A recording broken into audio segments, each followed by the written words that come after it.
মুর্শিদাবাদ মানেই নবের শহর। আজ আমি চলে গেছি মুর্শিদাবাদের কাঠগোলা বাগানে। ভেতরে ঢুকতেই দেখলাম চারপাশে আমের বাগান। তারপরে এই পোস্টারটা দেখে আমার বুঝতে আর বাকি থাকলো না যে এতক্ষণ ফ্রিতে যা দেখা দেখে নিয়েছি, এবার কিছু দেখতে গেলে আমাকে কাটতে হবে টিকিট। তো টিকিট কাটার পর দেখছি আমার কপালটা ফাঁকা হয়ে গেল। তার জন্য আমি একটা টিপ পড়ে গেলাম, আমার তো হাত ফাঁকা হওয়ার দরকার ছিল। তারপর ভেতরে ঢুকতেই দেখতে পেলাম এই বিশাল বড় একটা অট্টালিকা।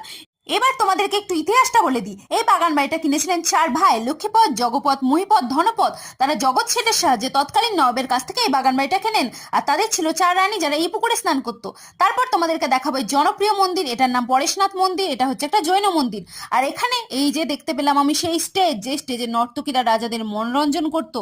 আর এই নর্তকীদের মধ্যে অন্যতম ছিল হীরাবাই। তারপর চলে গেলাম মিউজিয়ামটা দেখাতে, কিন্তু মিউজিয়ামে ক্যামেরা অ্যালাউ নেই, তাই আমাকে ওখান থেকে তাড়িয়ে দিল। তাই চলে আসলাম এই গুপ্ত সুড়ঙ্গ পথটা দেখাতে।